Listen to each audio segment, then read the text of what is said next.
I want to go back and talk generally right now. Let's start in the middle of the decade, 2003 to 2004, something like that. Maybe even before that. Describe what it was like to work under David Miscavige in general.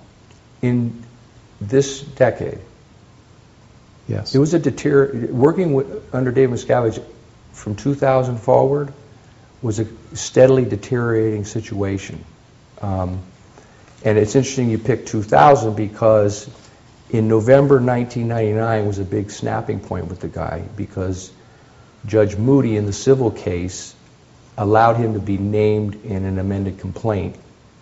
This is a Lisa McPherson case. Lisa McPherson, it's actually the Dell Liebrecht executor, Fannie McPherson, mother, plaintiff versus Church of Scientology.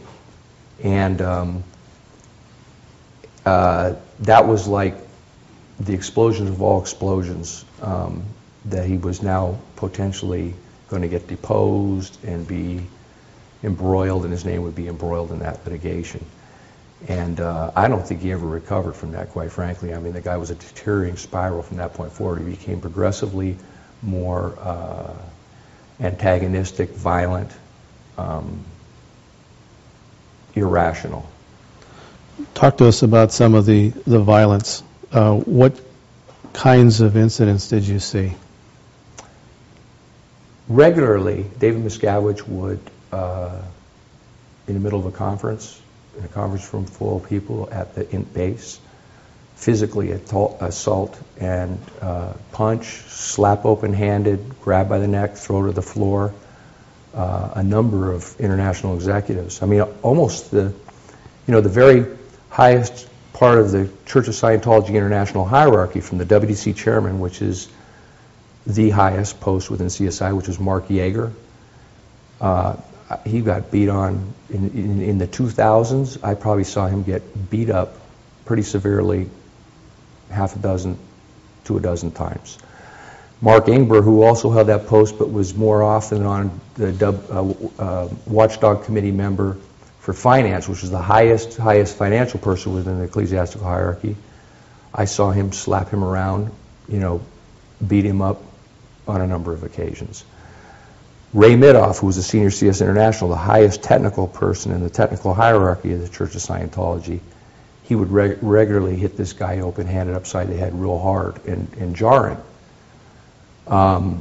or grab him by the neck and throw him on the floor.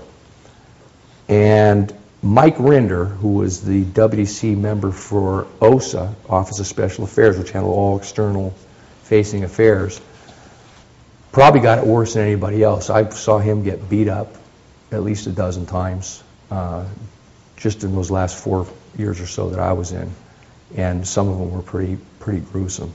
Now, Mike Rinder, many of the public will recognize him. He is the face of Scientology. You see him on CNN and other networks taking Scientology's position on different issues. Is that correct? Yes, for probably a 10-15 year period, he was the face of Scientology to the general public. Mm-hmm.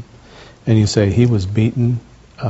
He was a favorite target of Mr. Miscavige? Yeah, he was the most regular. I mean, I saw Tom DeVocht, who was Mr. Clearwater, basically. He was the commanding officer of the Commodore's Messenger Organization, Clearwater, for a number of years in the 90s and into the 2000s. I mean, he was the glue that kept the whole operation together. He oversaw all the buildings and all that. I saw him get beat up a couple of times. In fact, the second time I saw it happen, it was in front of a number of people, and it was the thing that sickened me so much that it prompted me to get on my motorcycle and get out of there, because it was so gruesome, and I liked Tom so much that I was afraid I was going to do something I would really regret in retaliation for it, so I removed myself from the scene, and that was the day I literally got on my motorcycle and headed down the road. Okay. By this time, you had been in Scientology 27 years? Right. Right. I mean, what do you, not just Tom's, the attack on Tom, but the others as well, what are you thinking as you're seeing these different attacks unfold before your eyes? It's different, but I got to tell you, Tom, my thought was, I really do, and I'm just realizing this now, quite frankly. That November 99 incident of Miscavige getting pulled into the civil case really was a bit of a snapping point. I mean, he always was a brute, and he slapped around people for different things, but I wasn't so exposed to it because I was always off doing something else, and he seldom came at me physically, and never like he did with those guys. But it was a progressive thing, and I saw it as a dwindling spiral of the guy losing control of his mental faculties steadily over that period of time.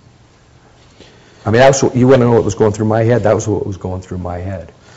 Initially, you're conditioned to believe that people have screwed things up so royally that that is the appropriate response. And in fact, I had my share of people that I slapped around too, and I don't feel good about it, and I seek them out, and I try to apologize where I can. But never did I do things like he did to Mike Rinder or Tom DeVocht. I mean, I remember getting Mike Rinder and, you know, whacking him upside the head with an open hand, then punching him in the stomach, grabbing him by the neck so that, you know, so hard that he had, stress marks on his neck for a week, throw him on the ground, rip his face against a tree where his mouth's bleeding, and then start kicking him in the ribs while he's down. I mean, this is the kind of beatings I'm talking about. Was that the incident in near Christmas, 1997? Yes. Can you paint us a little picture of that incident again? Okay, it's late '97. There was a lot of reports coming up from Clearwater because this was I think it was the first year of the Lisa McPherson vigils and protests and that sort of thing. So there was a bit of media, and this Miscavige would react really insanely to bad media. And it was a real tense period. And Miscavige was sick, and he was down in his room, which is next to this lounge that was made available for executives. And are we out in California now? We're out in California. We're at the Ent base. Okay. Out by Hemet. And I get a phone call from Dave's assistant and wife, Shelley. She says, you need to come down to Dave's room right away. So I ran down the hill, which is about 100 yards.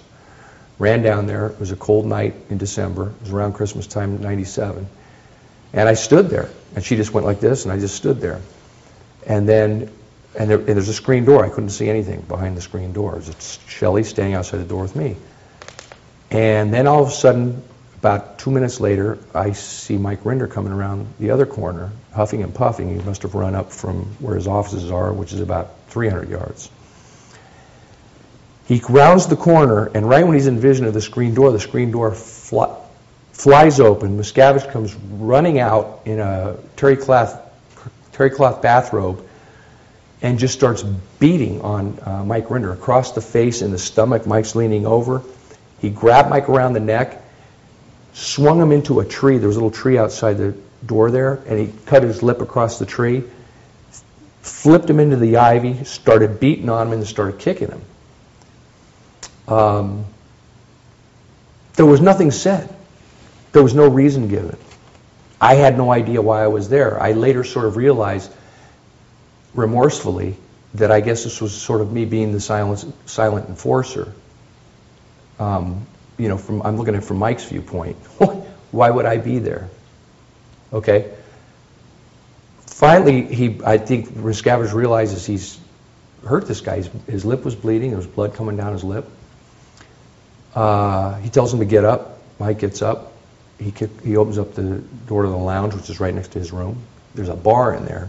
He's got all this fancy scotch that he gets sent in from the IAS from Scotland. Pulls one off the shelf, pours a half a glass, puts it on the counter for Rinder. He says, here, take this, maybe that'll make you feel better, and then left the room.